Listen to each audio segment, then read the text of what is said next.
La Cour de cassation vient de rendre un arrêt le 7 septembre 2017 relatif à la possibilité pour le bailleur de dénier le droit au statut des baux commerciaux après avoir exercé son droit d'option. Cet arrêt, publié au bulletin, figurera à son rapport annuel. Avant d'exposer cet arrêt, rappelons les grandes lignes du droit d'option. Celui-ci résulte de l'article L145-57 du Code de commerce, lequel dispose que le preneur peut renoncer au renouvellement ou le bailleur refuser celui-ci jusqu'à l'expiration du délai d'1 mois qui suit la signification de la décision définitive de fixation du loyer de renouvellement. Si le bailleur exerce son droit d'option, il doit alors en principe offrir une indemnité d'éviction. Cet exercice du droit d'option est distinct de la dénégation du statut des baux commerciaux. Cette deuxième hypothèse vise le cas où le bailleur justifie que le statut des baux commerciaux n'a pas lieu de s'appliquer. Il peut alors refuser de renouveler le bail sans offrir d'indemnité d'éviction au preneur. Dans notre affaire commentée aujourd'hui, le bailleur a dans un premier temps signifié au locataire un congé avec offre de renouvellement. 2 ans plus tard, le bailleur lui signifie un nouveau congé, mais cette fois avec refus de renouvellement et offre d'une indemnité d'éviction.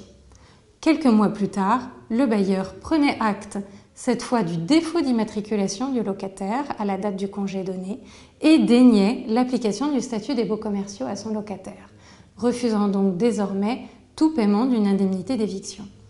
La Cour d'appel de Paris avait déclaré prescrite l'action du bailleur en dénégation du statut des baux commerciaux. Ce faisant, elle s'était fondée sur l'article L145-60 du Code de commerce qui édicte que toutes les actions exercées en vertu du chapitre sur le bail commercial se prescrivent par 2 ans. La Cour d'appel en déduisait que le bailleur aurait dû agir dans le délai de 2 ans à compter de la date d'effet du congé. La condition d'immatriculation s'appréciant à cette date. En d'autres termes, les juges parisiens avaient appliqué la prescription spécifique aux baux commerciaux à une procédure visant à faire reconnaître la non-application du statut des baux commerciaux aux locataires. La Cour de cassation censure donc cette position des juges du fond. La Haute Cour retient au contraire que le bailleur peut dénier au locataire l'application du statut aussi longtemps que la procédure en fixation de l'indemnité d'éviction est en cours.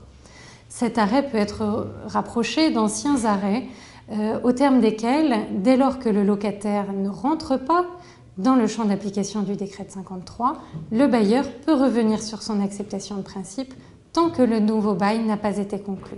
Cela résulte d'un arrêt du 18 mai 1971.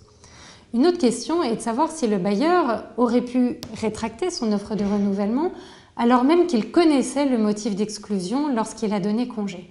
Sur ce point, la Cour de cassation a eu l'occasion de juger que le bailleur peut dénier l'application du statut alors même qu'il connaissait le défaut d'immatriculation du preneur lorsqu'il offrit d'abord le renouvellement.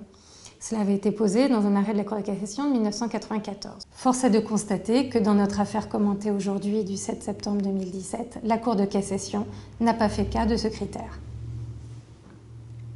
C'est tout ? Eh bien, c'est parfait.